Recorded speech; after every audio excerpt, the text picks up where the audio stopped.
Bueno, listo. Estoy grabando, ya empezamos formalmente con la clase. Va a ser algo breve. Hoy siempre digo lo mismo y capaz que después pasan 2 horas, pero pretendo hacerlo breve. Ahí lo minimizo.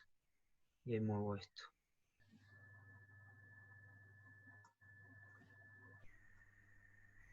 Ahí va. Bien. Bueno, habrán visto en la página, yo ya cargué acá una introducción. Les pido que la lean porque nos sirve para, valga la redundancia, introducir a este primer texto que ya lo subí, ahora se los voy a mostrar. Bueno, nada, le puse un poco de onda, ven que tiene ahí unos archivos GIF, y bueno, me pareció ahí plantear algunas cuestiones en torno a una cuestión de sinceridad, digamos, con la materia y como docente, y un poco lo que charlamos en su momento en otro de los encuentros, el primer encuentro, eh, sobre qué pretende uno, ¿no? Yo quiero dar textos que a mí me resultan relevantes y que yo además los esté leyendo, o sea, no que sea algo que tengo ya trabajado de hace, no sé, 2, 3, 4, 10 años y lo doy para cumplir nada más. Entonces ahí comento un poco esta cuestión eh, y también cómo se ve esto de...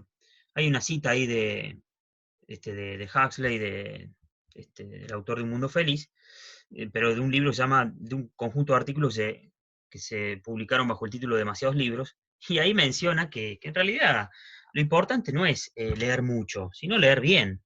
Leer bien en un doble sentido, o sea, leer buenos textos y saber leerlos también, ¿no? Por eso, en la clase de ayer de Filosofía y Educación, a mí me pareció relevante mostrarles también cómo lo haría yo, cómo leería yo el texto, ¿no? Y qué partes son relevantes, por lo menos para mí, ¿no? Y es un aporte, digamos, para que ustedes digan, bueno, no me tengo que tildar con cualquier parte del texto. Ya lo charlamos ayer, no voy a repetir eso. Bueno, ahí está la introducción. Lo que opté con esta materia fue no cargar así bloques de clases con dependencia una de otra, sino páginas individuales para evitar la confusión. Vamos a ver acá.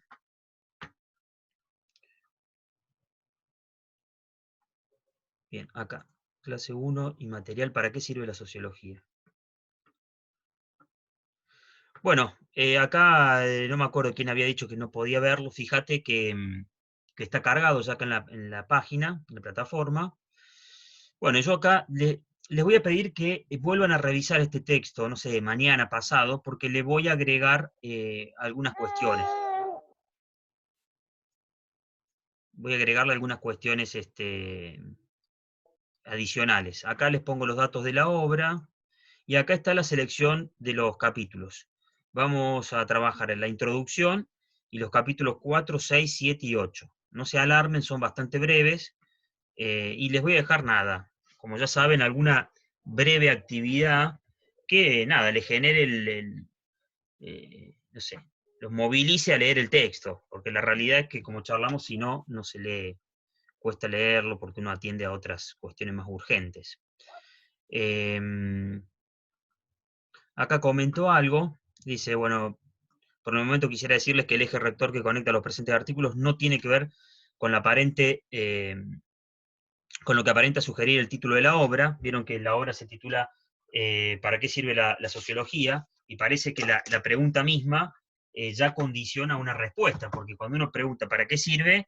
No está preguntando, por ejemplo, ¿debemos pensar a la disciplina, en este caso a la sociología, bajo los términos de la utilidad? Debemos preguntar si sirve para algo y si debemos considerarla bajo el criterio de utilidad y de que quizás la pregunta podría haber sido otra: ¿qué sentido tiene la sociología? Que es una pregunta absolutamente diferente con la pregunta ¿para qué sirve? Lo que ocurre, que un poco lo que charlamos en la otra materia también, eh, es que Occidente ha agotado la cuestión del sentido en la categoría de utilidad. Eso es un poco por lo cual yo seleccioné este texto, ¿no? Porque, como lo mencioné brevemente, contrariamente, los presentes artículos ponen en tela de juicio a dicha pregunta, es decir, la cual, ahí me puse un acento de más, la cual podría reconstruirse en la siguiente manera: ¿por qué debería evaluarse la sociología bajo el signo de un sentido técnico, utilitario, referido al uso, bajo la pregunta ¿para qué sirve?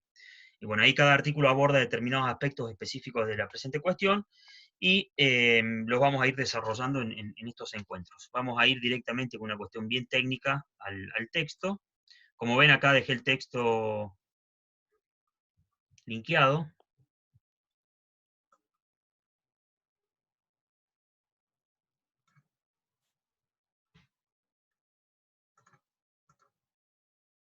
A ver si lo abre.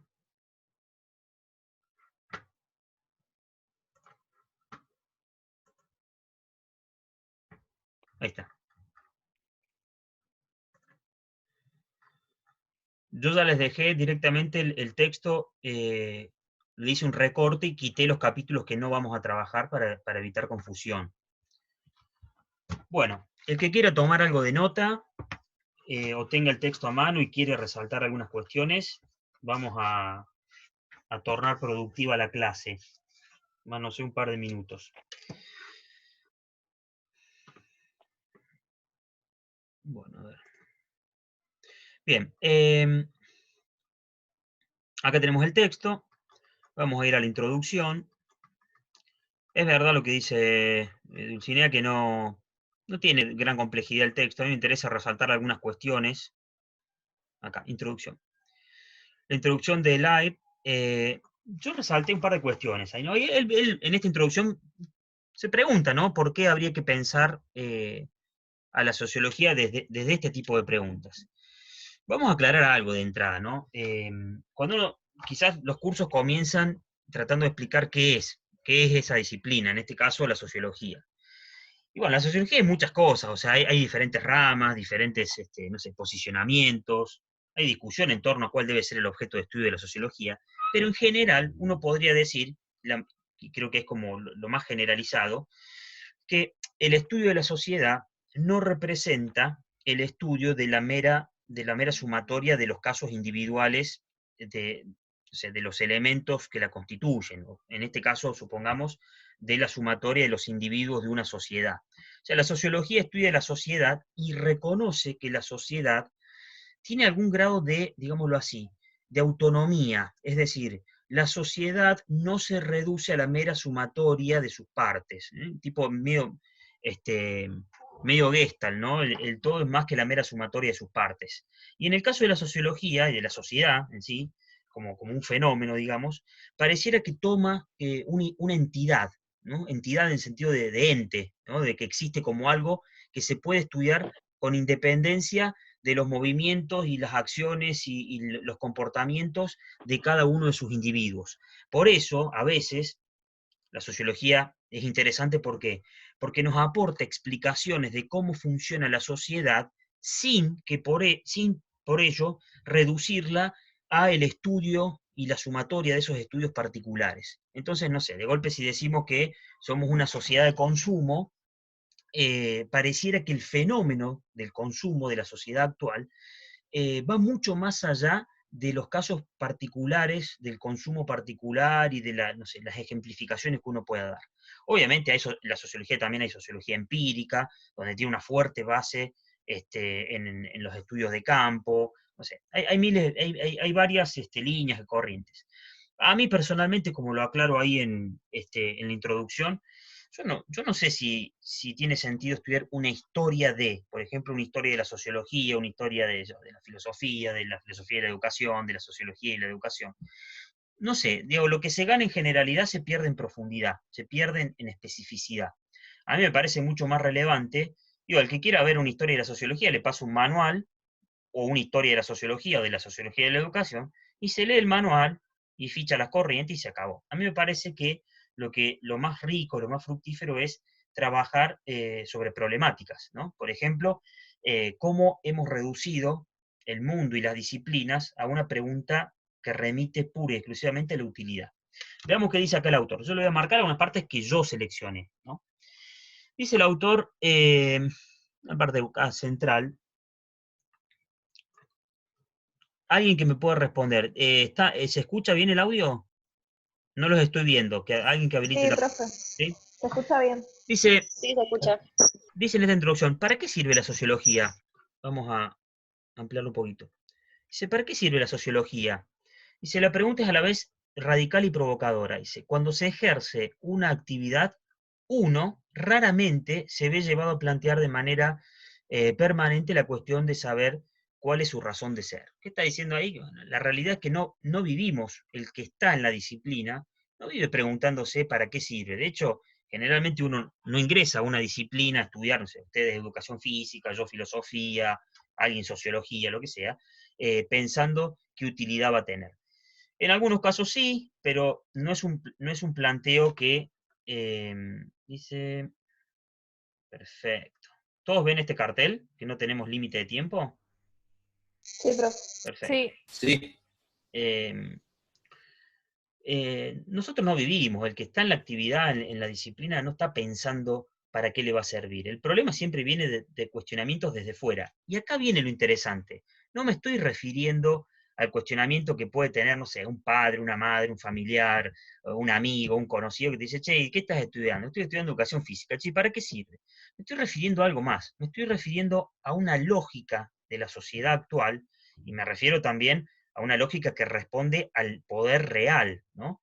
Que intenta subsumir toda disciplina a la categoría de utilidad. Y además, ¿por qué? No por una cuestión así en general, sino para poder subsumirlo a los propios intereses. Yo les voy a dar un ejemplo que estuve pensando para comenzar esta clase. Salgo un ratito así. Ah, bueno, supongo que nadie tiene la cámara activa. Pero para beber un poco a mí. Yo pensaba esto, ¿vieron la problemática que tenemos actualmente con el cambio climático? Que es increíble que en pleno siglo XXI todavía sigamos pensando si en realidad el cambio climático y el calentamiento global es algo que depende de nosotros o que se iba a dar naturalmente como ha pasado en diferentes ciclos de la historia del planeta Tierra y en realidad del sistema solar y del universo, que bueno, hay ciclos del planeta Tierra de enfriamiento, qué sé yo, era glaciar, qué sé yo, otro momento donde el planeta se calentó más. Y es muy llamativo que hay estudios que plantean esa tesis y que la defienden y que buscan datos y que sostienen que el calentamiento global no depende de la acción del ser humano. Y ¿saben qué? Tendré que buscarlo, lo vi una vez en un documental donde muestra que todos esos estudios están pagos por grandes capitales, que son los generadores de la mayor polución en el ambiente, ¿no? De la mayor generación de gases de efecto invernadero, que lo que necesitan hacer, ahora que dice la conexión es inestable. ¿Se escucha ahí? Perdón, Se trabó, pero sí, sí. Bueno, bien, vuelvo un cachito para Sí, atrás. profe, se escucha. Eh, ¿Por qué existen esos estudios? Que son estudios científicos, ¿no? O sea, lo realizan científicos. ¿Por qué hacen esos estudios que tratan de mostrar que el calentamiento global no depende de la acción del ser humano, que no somos nosotros los que estamos teniendo esa injerencia en el planeta? Porque hay intereses detrás, hay intereses económicos, intereses del poder real que paga esos estudios para generar confusión en la sociedad mundial. No sé si ustedes saben, que es una cosa muy loca, que uno puede comprar contaminación. No sé si sabían eso. Entonces, ¿qué pasa? Los países desarrollados, los países del primer mundo, principalmente Estados Unidos y China, pero China está teniendo políticas de reducción de la contaminación medioambiental. Pero Estados Unidos no lo tiene, o sea, no lo tiene en la medida en que debería tenerlo. Entonces, ¿qué hacen? Hay protocolos internacionales que dicen hasta qué punto es tolerable la emisión de gases de efecto invernadero, bueno, y de contaminación del medio ambiente, para cada país, ¿no? Pero ¿qué pasa? Cuando uno supera esa barrera, lo que uno puede hacer es comprarle contaminación a un país del tercer mundo. Entonces, el exceso de contaminación que yo genero como siendo Estados Unidos, lo compenso pagándole a un país del tercer mundo que no genera ese grado o sea, de polución, digamos, y de gases, para que compense. Es muy loco. Eso remite en última instancia a una lógica de poder, donde te está diciendo, vos seguís estando en ese posicionamiento de país periférico, tercermundista, y yo voy a sostener esa lógica manteniéndote en ese subdesarrollo, o un desarrollo paupérrimo de tu industria, lo que sea, y yo sigo desarrollando la industria, sigo contaminando, y me mantengo en el margen de las reglas, de los protocolos y de los límites acordados de contaminación, porque compro contaminación a estos países. ¿Qué está pasando ahí detrás? En el Las fondo, políticas, las políticas neoliberales suelen apoyar esas propuestas, digamos. tal cual, Facundo, ¿no? Facu, ¿fuiste vos el que comentaste? Fue Frank. Franco, Franco, ahí te veo, Franco.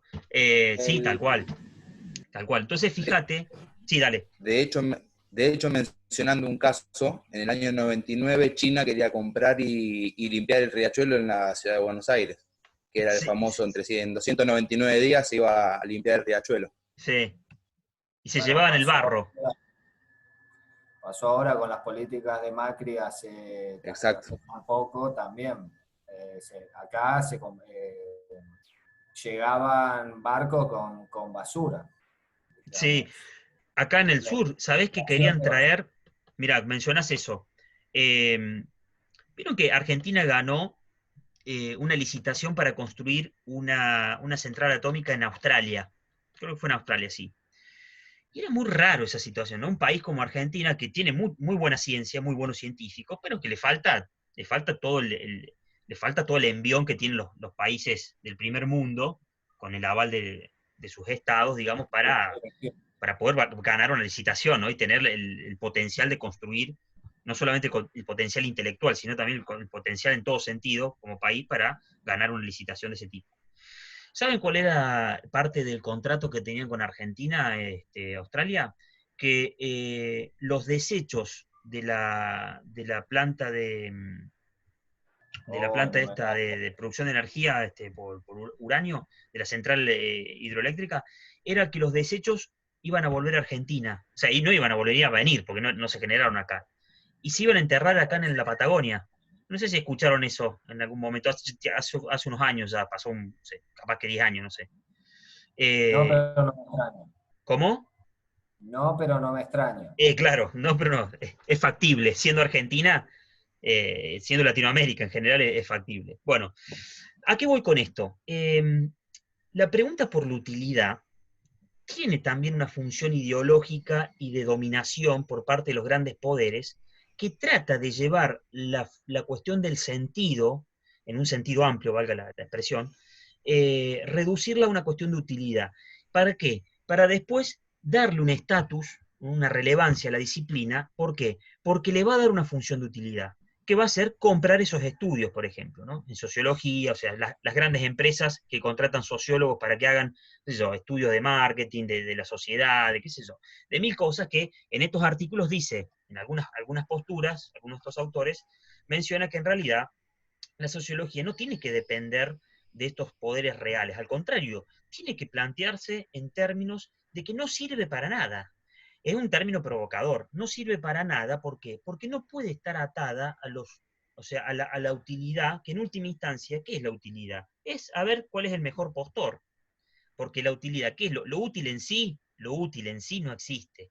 Lo útil es aquello que se considera y que se configura como útil, ¿sí?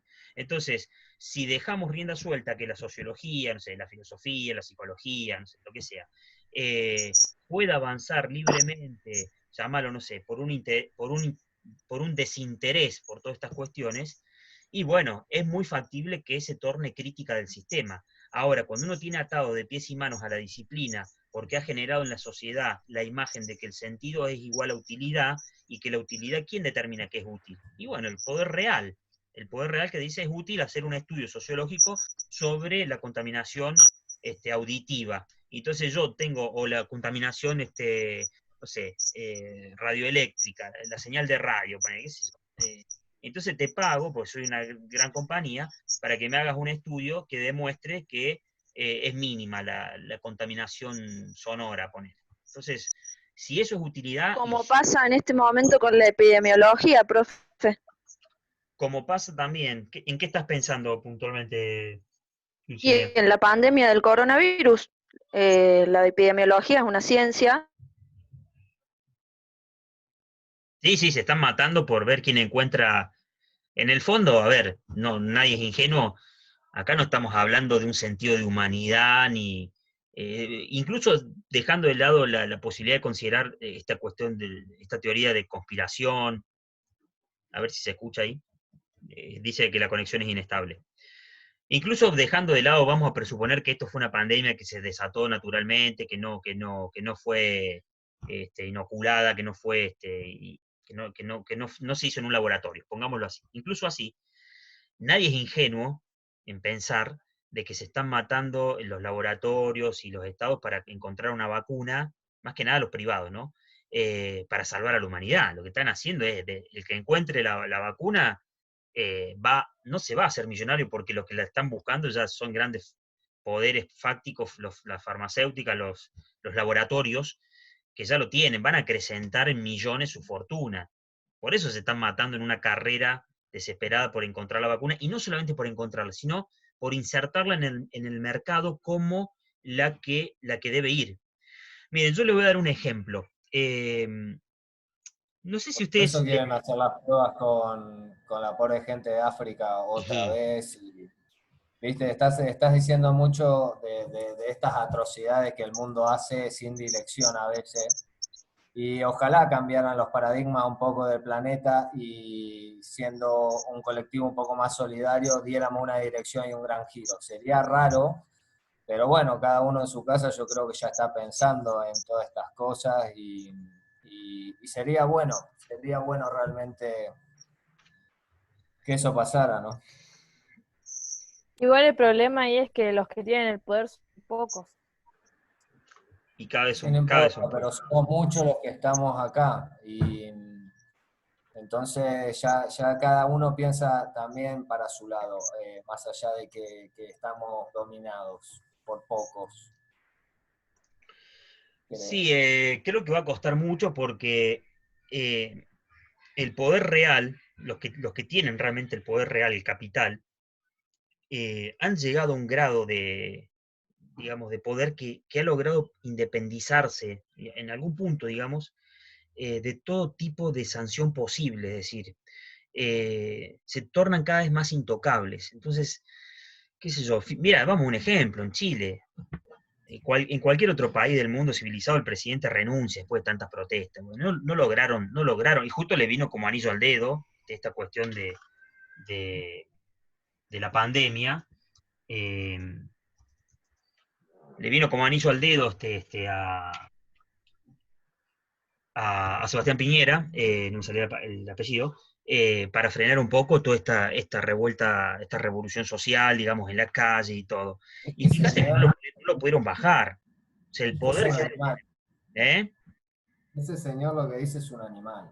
Es un animal, pero un animal con mucho poder. Se forma parte, creo Seguro. que, de las 4 o 5 familias que dueñas de Chile. Entonces, ese es el problema con el poder real, que se ha tornado con tal dimensión que es muy difícil poder regularlo, poder controlar, digo, A poder lo que limitarlo. voy, Marcelo, a Sí, lo que voy por ahí es que hoy ya cada persona en el planeta que está encerrada se está preguntando por qué un maestro que hace todo este sacrificio y estas movidas para intentar llegar a los alumnos a una clase presencial, ¿por qué un médico? ¿Por qué cobran menos que un futbolista? ¿Por qué o sea, estos planteos que por ahí son desde la pequeñez, desde donde uno puede actuar, porque tal cual que no vas a ser un tiburón, ujú. pero bueno, esas preguntas creo que ya resuenan en mucha gente, digamos. Sí, ¿Por sí, qué no se totalmente. valora más? Lo que pasa también son intereses creados y son pantallas que se utilizan las grandes organizaciones para desviar la atención de este tipo de cosas. Sí, tal cual. Sí, sí, sí. Seguro. Bueno, en fin, yo creo que cuando lean este texto, que es una lectura bastante amena, bastante simple y rápida, a mí me interesaría que lo piensen desde este punto de vista. O sea, el cuestionamiento por la utilidad, no estábamos refiriéndonos al espacio de lo micro, no sé, de un amigo, la familia, che, ¿para qué sirve lo que estás haciendo? Me refiero a que responde a intereses reales, o sea, al poder real, ¿no? Que hay intereses económicos de trasfondo, ¿no? Con una lógica de poder que trata de subsumir a las disciplinas bajo ese sentido para darles un criterio que se lo puedan apropiar. Miren, les voy a leer quizás la parte más central, ¿no? Leo 2 o 3 cositas y vamos a la parte principal. Yo marqué acá esto, dice, por normales que puedan ser, tales preguntas, estas sobre la utilidad, sobre el papel que representa la sociología, qué sé yo, se formulan con mayor asiduidad a medida que uno tiene que vérselas, por un lado, con una disciplina académica y científicamente menos legítima que otras. Por ejemplo, la física, la química, las matemáticas, la neurociencia, etc. Fíjense qué llamativo que es esto, o sea, nadie se desayuna con nada leyendo esto, menos ustedes y yo, o sea, educación física, filosofía, hemos sido siempre disciplinas relegadas. Esa es la realidad. Incluso pensemos, ¿no?, en el campo micro, lo charlamos el otro día en el otro encuentro Zoom, de algún modo uno termina quedando doblegándose, digamos, a esa imagen que se configura, ¿no?, en las instituciones educativas, de que las horas de educación física y las horas de filosofía son más bien, como las horas de plástica también, son más bien horas de relax, ¿no? Como diciendo, ahí no hay una cuestión seria de trasfondo como sí lo tienen las ciencias duras. Esto, que lo menciona al pasar, yo no voy a hacer una historia, pero de cómo se configuró esto, pero lo voy a mencionar.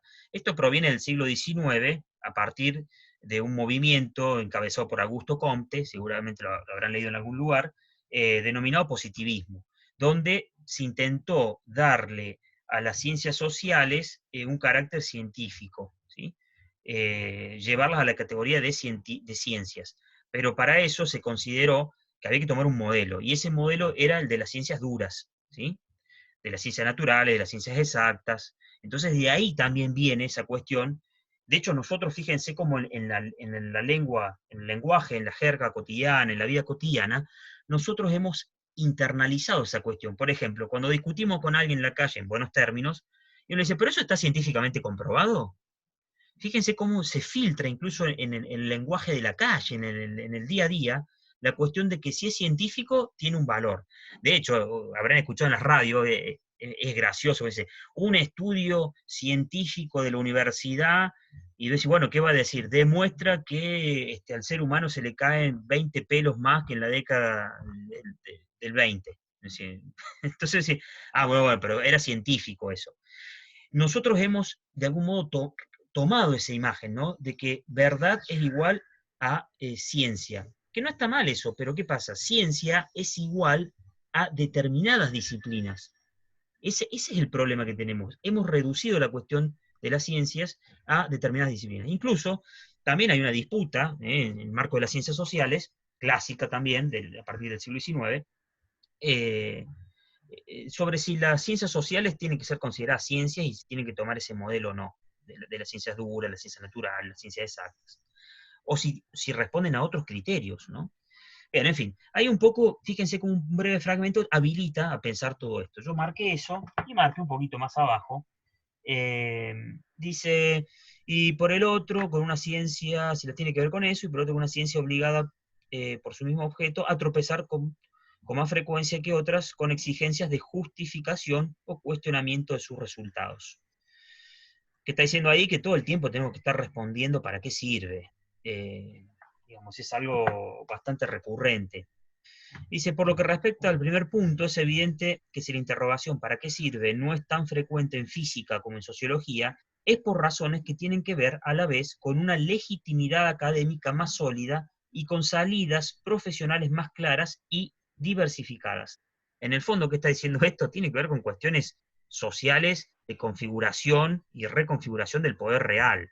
Esa es la realidad, o sea, hay disciplinas que son intocables, o sea, que por lo menos no son objeto de cuestionamiento. Acá en Argentina, les comento algo, por si les interesa saber, Argentina es el segundo país con mayor generación de profesionales en el campo de la psicología. No sé si lo sabían, y puntualmente del psicoanálisis. En primer lugar está Francia, que es como la cuna del psicoanálisis, después de que lo haya sido Alemania con Sigmund Freud, y en segundo lugar viene Argentina. O sea, la cantidad de gente que estudia psicología es abismal. La cantidad de gente que en Argentina estudia ciencias sociales, ciencias humanas y ciencias sociales es abismal. Y fíjense que uno de los cuestionamientos, ¿sí?, es, ¿y para qué necesitamos tantos psicólogos? Y la respuesta a eso es que la gente no estudia una carrera necesariamente, y en buena hora que sea así. No le estudia pensando en la utilidad, le estudia porque le gusta, o porque cree que le gusta eso. Y pareciera que eso está mal visto. Yo voy a retomar este tema, hago un pequeño paréntesis, ¿no?, con esta cuestión. Lo voy a retomar en la otra materia, de cómo vivimos en un tiempo donde se ha confiscado el deseo, se ha confiscado. Es decir, pareciera que nos han robado incluso la capacidad de desear. Nos han robado. Este es el mercado más bravo, Uh-huh. me parece. Esto es la oferta y la demanda. Exactamente, Franco, concuerdo. Mira, vamos acá. Mira, acá, vamos un poquito más abajo, yo marcaría esto, ¿no? Dice, el sentimiento de utilidad o inutilidad de un saber a menudo no proviene tanto de la índole de ese saber como de su valor, es decir, no por una cuestión en sí misma, por la índole de ese saber no por una cuestión en sí misma, no sé, esencialmente así, sino que, dice, no depende tanto de eso como de su valor académico y extraacadémico, es decir, débil o fuerte prestigio de los estudios, pocas o muchas salidas profesionales, pequeñas o grandes reputaciones de los empleos ocupados. Dice, la alta legitimidad y el gran valor económico y simbólico que el mundo social atribuye a ciertas actividades salen al paso de toda interrogación medianamente importante sobre sus razones y su utilidad. Miren, ¿saben qué pasa? Lo van a ver, más de una vez lo van a ver en los medios de comunicación. Cuando alguna ciencia, no sé, por lo que sea, la filosofía, alguna disciplina, la filosofía, la sociología, empieza a emitir estudios totalmente independientes que hablan en contra de determinados intereses económicos, van a ver que en los medios de comunicación sale inmediatamente los comunicadores sociales, o la mayoría, la prensa amarillista, a desprestigiar a esas disciplinas. Y les doy un ejemplo muy concreto. Cuando nos pasa todos los años con las medidas de fuerza docentes, los paros docentes. Fíjense qué loco, ¿no? Qué curioso. El paro docente lo que hace, te evidencia la falencia de un sistema que no está funcionando desde sus bases, o sea, con lo más esencial que es la educación. Y es muy curioso que solamente en esos periodos del año donde se dan los paros, surgen las críticas acérrimas por parte de la prensa, que sale a buscar, ¿viste?, la nota y a darnos con un palo, diciendo dónde queda la educación de nuestros hijos. O sea, nunca les importó, a la mayoría de las personas que critican eso, nunca les importó la educación de sus hijos. Por eso tenemos tanto grado de repitencia, tanta ausencia de los padres en el acompañamiento de sus hijos en este trayecto pedagógico educativo, pero cuando pasa eso, hasta que alguien se deschava, alguien se devela y dice lo que realmente piensa y lo que está de trasfondo, está diciendo dónde dejo mi hijo para ir a trabajar, que es un cuestionamiento válido, pero el problema no lo estamos teniendo nosotros. Profe, Sí. creo que también hay que pensar que no hay muchos profesores como usted o profesores que realmente tienen vocación en su carrera y realmente lo que están haciendo aportando a la sociedad es una educación válida. Hay muchos profesores que lamentablemente es la realidad, ¿no? No Mira, vamos a esquivar la realidad sí, tampoco. Pero igual no podemos meter a todos en la misma bolsa. Es como que nosotros Por supuesto que somos, no, pero digo, como, o sea, estoy dando una opinión extra al comentario. comparto como las se dos. vendió siempre al profesor de educación física, que también como que se lo deja o se le baja el nivel de otro estudio. Uh-huh. Lo mismo que decía al principio el profe. Yo Tal creo cual. que nadie que esté reclamando algo está ahí porque quiere. Seguramente todos quisiéramos lo normal, que es estar dando clase, y que para lo que uno se prepara, que no es para estar haciendo ni una parada de nada. De igual modo, claro, capacitarse es personal, digamos, cada uno lo hace al nivel que quiera, pero bueno. bueno, no por eso podemos hablar del colectivo entero, digamos. Claro. Pero incluso, mira, Franco, y Dulcinea, y Angie, y para todos, ¿no? Yo pienso esto. Concuerdo con ustedes, pasa en todos los planos, de que, bueno, habrá mayor o menor compromiso de tal o cual docente, no sé, lo que quieran, lo que mencionaron, todo eso. Ahora, sin embargo, creo yo, dos cosas. Primero con el tema de la vocación, porque es una de las primeras cuestiones que surge. ¿Dónde está la vocación docente? Mira, la realidad es que puede ser un buen docente sin tener vocación. Si sos una persona disciplinada, y vos decís, mira, yo la verdad, te doy un ejemplo, no sé si se denota, pero yo se los dije, creo, en los primeros encuentros, yo estoy acá porque me gusta la filosofía, o sea, porque me apasiona la filosofía y me apasiona en general las ciencias humanas. Eh, y bueno, yo creo que tengo vocación docente, creo, no sé, Está buenísimo, está pero fíjate, buenísimo. sí, perdón, Está buenísimo que eso sea tu pasión, digamos. La vocación muchas veces se lo asocia en términos políticos a algo apostólico, como que vos sos un cura, vos lo sí, hacés porque tenés, y en realidad esto no es así. Vos podés claro, tener toda la pasión del mundo, gracias, y bienvenido sea, porque eso es el deseo de entrar a capacitarse en algo que tal vez no tengas trabajo ujú, por cómo está el mundo, porque muchos de los mejores, de los científicos, de las personas más capacitadas del planeta, son de Argentina y están en otros lados del mundo, casualmente porque no le damos pelota a nada y para tal cual. nosotros tenemos otros intereses, por eso, tal vez. Mira, yo creo al respecto de eso es que en buena hora sí hay vocación, pero si no la hay, porque aparte de la vocación, ¿sabés a qué se asocia? Usted tendría que ir a trabajar igual, por más que no cobre un sueldo, por más que no le estén pagando lo que corresponde.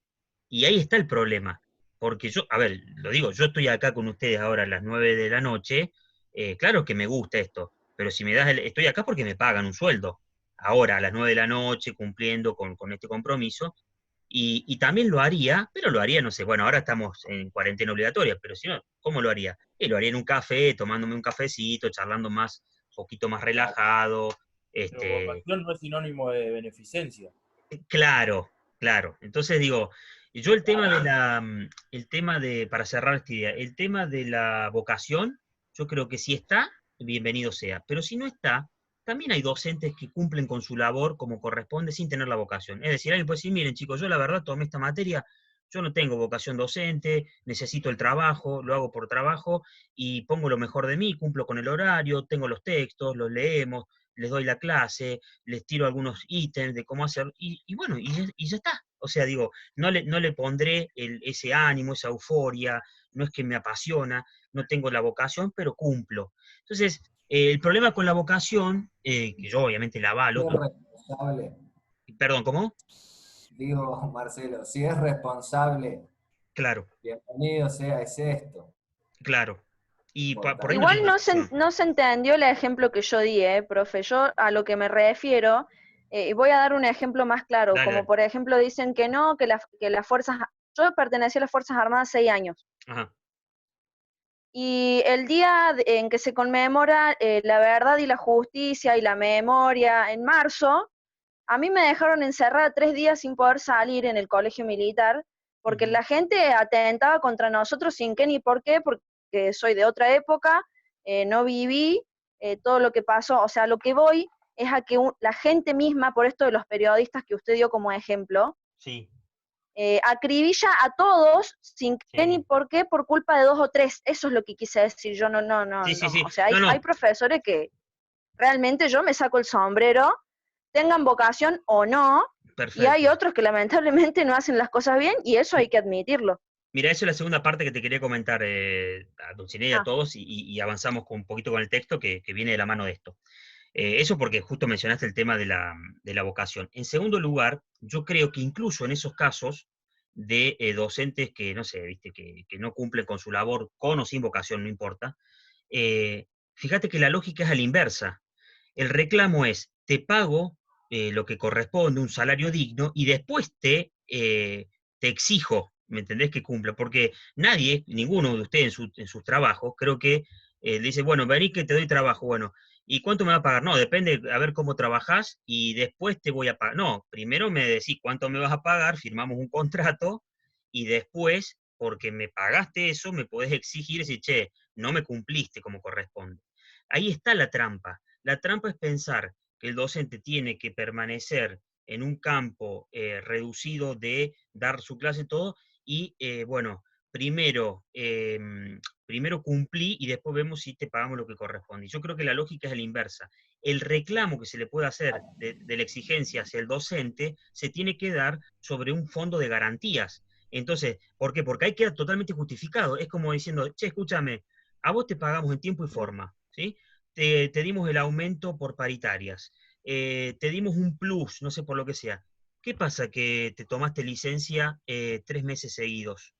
3 meses de licencia. Profe, Ahí a está el usted le pasa punto. todo eso, exacto, a usted le pasa todo eso y de repente sale, como no se le está cumpliendo todo eso, sale a la calle a reclamar lo que cree que es justo. Y Y yo de creo que es por repente eso. María Eugenia Vidal, hace un par de años, sale con testimonios de que tienen que tener vocación y por eso no tienen que salir a reclamar. Si vos no pagás lo que corresponde a un trabajo, claro que la gente va a salir. Entonces, el término muchas veces, por eso en política se utiliza de esa manera, se utiliza erróneamente, como que vos por tener pasión tenés que hacerlo gratis. Y esto no es así, creo.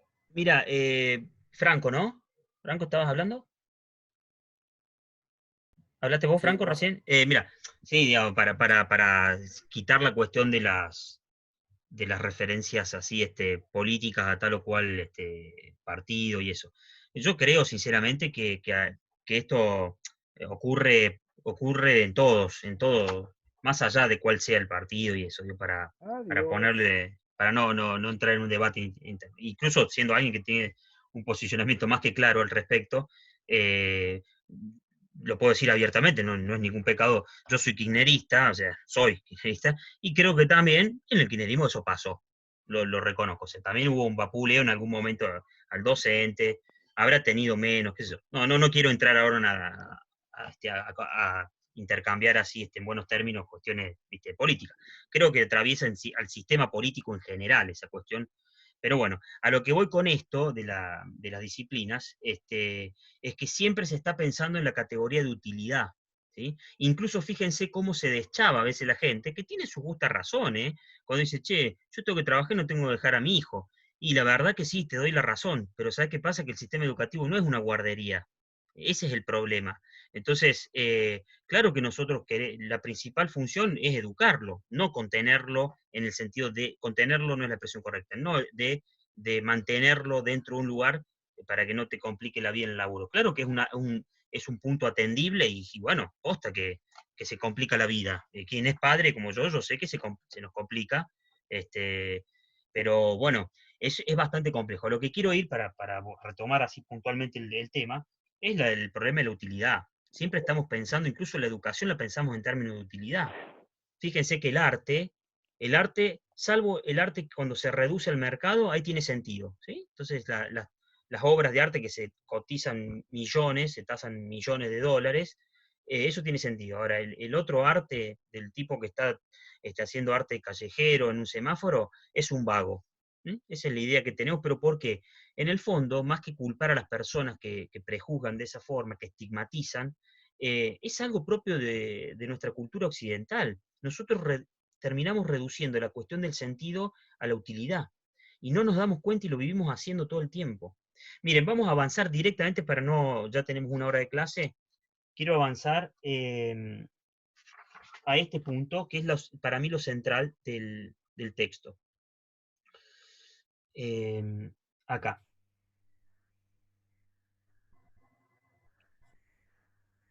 Refiriéndose al sociólogo, dice, por último, estoy en la página 26, ¿sí? Abajo.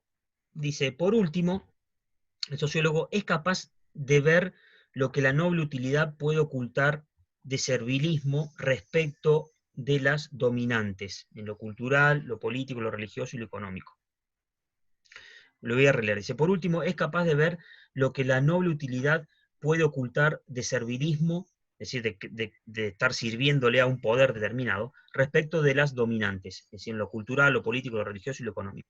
Y considerar que la producción de verdades sobre el mundo social, con frecuencia, va en sentido opuesto a las funciones sociales de legitimación de los poderes que pueden querer que la sociología represente.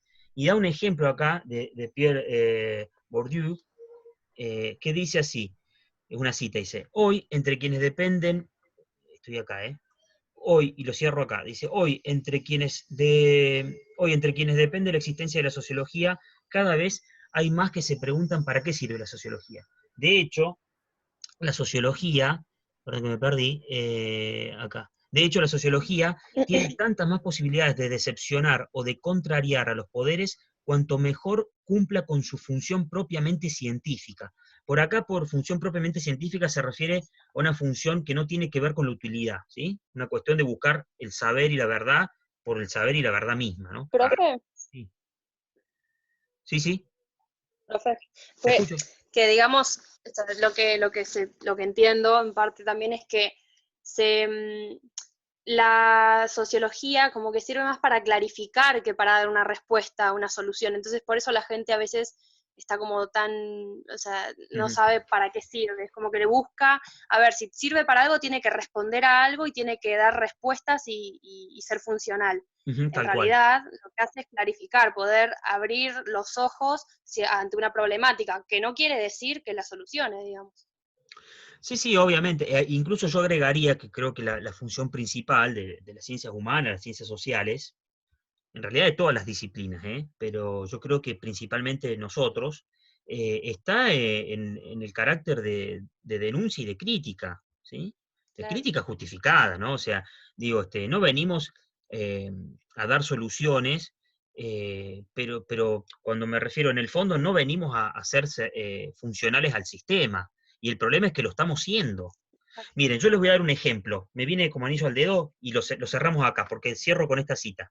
Pero te lo comento ahora, Yara, y al resto. Yo de un tiempo acá, en realidad siempre tuve esta cuestión de... Es muy difícil emocionalmente estudiar incluso educación física, filosofía, educación física, arte, no sé, teatro, no sé, psicología. Por ahí la psicología está un poco más acomodada en el mercado. Pero es muy difícil, ¿por qué? Porque yo me encontraba de golpe en la carrera, tengo una imagen así de estar en el primer año de la carrera, con 18, 17 años, eh, y estar atravesando el 2001, 2002 en realidad ya, todo estaba ahí por estallar, ahí todo frágil, y yo estaba en mi habitación leyendo la metafísica de Aristóteles, ¿sí? Que me estaban dando en Historia de la Filosofía 1, en filosofía antigua. Y obviamente que yo me venía a la mente decir, ¿qué estoy haciendo? O sea, ¿qué estoy haciendo? Porque no estoy siendo productivo, no estoy, o sea, mis viejos me están pagando una carrera para que yo esté leyendo la metafísica de Aristóteles. ¿A quién le importa la metafísica de Aristóteles? Y eso con el tiempo me llevó a pensar dos cosas. En primer lugar, eh, que yo no quiero dar una historia de la filosofía, y no la doy, no la doy. Pero no que no la doy pensando en la categoría de utilidad, sino en la categoría de sentido. O sea, ¿tiene sentido? ¿Es significativo para nuestra realidad ver qué pensaron los presocráticos? El día que yo lo he hecho algunas veces, que le puedo dar la vuelta, lo traigo a colación, pero no lo doy como si fuera de manual. Yo no doy clases de manuales, respeto a quien lo hace, pero yo no doy clases de manuales. O sea, yo me pelo leyendo textos, libros, y hago el trabajo de tratar de aportar una interpretación, de ponerla en juego, de ponerla ahí en un campo común para debatirla. Y la filosofía está marcada por eso. Nosotros nos ganamos la chapa de que no servimos para nada y que no tiene sentido, más allá de servir, que la filosofía no tiene sentido, porque nos la pasamos dando filosofía de manual, ¿sí? Entonces, no tiene sentido dar una historia de la filosofía, si es solo por la historia de la filosofía. Te doy un manual y te la lees y listo. Te doy una historia de filosofía y la lees. Lo que sí tiene sentido es tomar un autor de la antigüedad, ¿sí? Y ver qué nos dice a nosotros de nuestra realidad. Entonces, sí. Disculpame. Claro, yo apoyo 100% a todas las ciencias humanistas. Dicho esto, creo que sí, por ahí sociología, igual que muchas, como no no apuestan a un mercado fuerte, muchas veces están vulneradas, pero ¿qué ciencia no se apoyó en otra para convertirse en ciencia? Digamos, siempre han tenido herramientas, muchas, y se van apoyando para defenderse como ciencia. Yo creo que cualquiera que apueste a la sociedad y a un estudio concreto y a una dirección, creo que podría ser, digamos, el camino, digamos, al igual que lo son los semilleros, o sea, futuras personas que venimos a formar, digamos. Ujú. Sí, mira, con la cuestión de una ciencia que se apoya en otra, yo comparto la idea, pero el problema es que con el grado tal de especificidad actual que tiene cada disciplina, hace que la disciplina quede un poco, tiende a quedar encapsulada en sí misma. De hecho, digo, si vos estudiás, no sé, ¿cómo se esto? Si vos estudiás eh, ingeniería molecular, si vos estudiás ingeniería molecular, ¿sí? O si estudiás, si estás en alguna cuestión relacionada a manipulación genética, ¿no? Si vos sos genetista, es muy probable que el sistema te lleve a que vos no te metas demasiado en cuestiones de bioética, donde vos podrías hacer un cruce ahí entre la genética, ¿sí? Entre la disciplina de la genética y la filosofía. Pero no ocurre generalmente. No ocurre eso. O sea, hay comités de ética, comités de bioética, pero generalmente cuesta mucho, porque la ciencia se ha especializado tanto que no hay tiempo tampoco. Eso es lo que charlamos en otro momento. El tiempo es breve, lo puse en la introducción de la otra materia, el tiempo es breve, entonces uno tiene que tratar de hacerlo lo más no lo más productivo, lo más significativo. Eso es, ¿no? Y los cruces son necesarios, la interdisciplinariedad es una deuda que tenemos, es una deuda. La tenemos en los campos más mínimos, o sea, en el secundario. El profe de historia va por un lado y el de geografía va por otro. La filosofía y la psicología van por caminos diferentes. No, ni siquiera sabemos qué programa está trabajando el otro docente. Siendo Entonces, desde el que vamos. no debiera ser tan estanco por ahí. ¿Eh? Siendo que no debiera ser tan Obvio, estanco, encasillarse obvio. cada quien, ¿no?, en su ramo. Bueno, cerramos acá, miren, dice, pedir a la sociología que sirva para algo es siempre una manera de pedirle que sirva al poder. Esto es genial. De hecho, les voy a dar este texto. Anoche lo estuve buscando, lo encontré digitalizado. Les voy a dar este texto, un capítulo de este texto de Pierre Bourdieu, que dice, lo releo y terminamos acá. Dice, pedir a la sociología que sirva para algo es siempre una manera de pedirle que sirva al poder, mientras que su función científica es comprender el mundo social, comenzando por los poderes. Operación que no es neutra socialmente y que, sin duda alguna, cumple una función social. Entre otras razones, porque no existe poder que no deba en parte, y no la menor, dice, de su eficacia, es decir, lo releo sin la aclaración, porque no existe poder que no deba en parte, y no la menor, no en parte de su eficacia, al desconocimiento de los mecanismos que lo fundan. ¿Qué está diciendo acá? El poder siempre es turbio. Los fundamentos del poder real, de la acumulación de capital y de poder, detrás de eso siempre hay sangre, siempre hay estafa, siempre hay algo turbio. Entonces, lo que está diciendo ahí Pierre Bourdieu es que la sociología no puede doblegarse a esos poderes. La sociología tiene que tener independencia, y la independencia, lo que deja entrever acá, es que tenga un carácter de denuncia, que sea crítica, ¿sí? Porque tampoco estamos hablando acá de la ciencia como una cuestión que es neutral y que bueno, y que está ahí como, no sé, No, claro, si no una cuestión así desentendida independiente. de la lógica actual del sistema de dominación, no sé, capitalista, postcapitalista, no sé, como quieran llamar. Bueno, pero No, claro, no intenta puede llegar a ser apolítica. No puede ser la política, no no, existe. seguro, si no lo que intenta por ahí es independizarse del mercado salvaje, digamos. Perfecto, sí. Sí, sí, sí. Bueno, nada, como siempre digo que va a ser breve. Bueno, dentro de todo, si la materia son 2 horas y pico, que tengamos 1 hora y media, me parece que no está nada mal. Pero, No sé, si alguien quiere, habilito un toque, si alguien quiere aportar algo, la clase formal ya terminó. Si alguien quiere comentar algo con libertad. ¿Qué les pareció un poco el tratamiento? ¿Les parece bien este abordaje donde uno podamos charlar un poco, pero a la vez ir al texto, marcar partes, comentarlas? ¿Les parece productivo, hablando justamente de la productividad? ¿Les parece significativo esto, así, esta forma de trabajar? Sí, está bueno. Yo, por ejemplo, había estado leyendo la introducción y el capítulo 4, Sí, y está bueno cuando lo volvés a abordar así, porque uno va sacando, mira, como que te das cuenta de algunas otras cosas o interpretaste algunas otras de otra manera, y está bueno, como complemento me gustó mucho. perfecto. Sí, mira, yo reconozco y se los digo, soy una persona que habla mucho, se nota eso, ¿no? Habla mucho y doy muchos rodeos, debe ser algo propio de la filosofía. Entonces me cuesta mucho esa cuestión de ir al grano, pero estoy haciendo ese esfuerzo, decir, che, bueno, vamos al texto. O sea, porque eso nos ordena, el texto nos ordena, vamos al texto. Lectura, toma nota o míralo, entonces me echamos la cuestión técnica de abordamos el texto, leemos los fragmentos que yo considero relevantes, los comentamos y nos llevamos algo también, además de la reflexión, que no es un dato menor, no es un punto menor, pero nos llevamos también algo bien concreto. Se van de esta clase, vimos la introducción y me llevo un par de ítems de lineamientos de lectura, ¿no? Y de algunos párrafos centrales.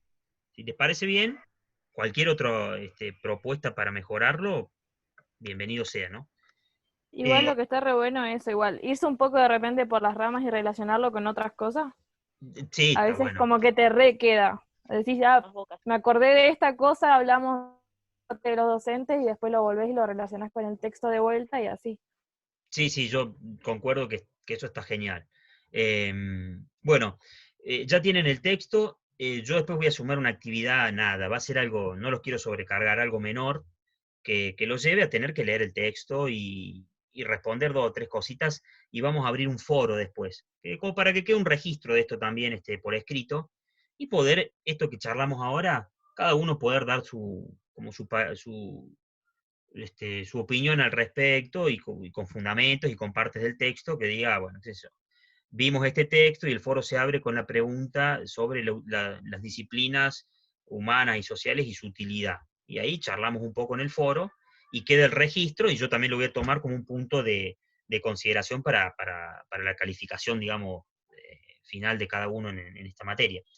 Así que, bueno, yo por el momento les pido que yo ya estoy a full con el material, les voy a seguir cargando, hoy me pongo con eso también, de seguir cargando material, avancen cada uno a su tiempo, sepan que yo los entiendo, cuenten con eso, que las fechas de entrega que pongamos son referencias, son referenciales. Obviamente, el que cumple en tiempo y forma tendrá un plus, pero el que no llega, no pasa nada, o sea, no tendrás un 10 capaz, porque si a alguien le preocupa mucho, sepa que es la nota de un trabajo, no la nota final, y que yo los entiendo, o sea, no estoy para saturarlos, sé que estamos todos muy saturados, pero sí para trabajar en la medida de lo posible como corresponde.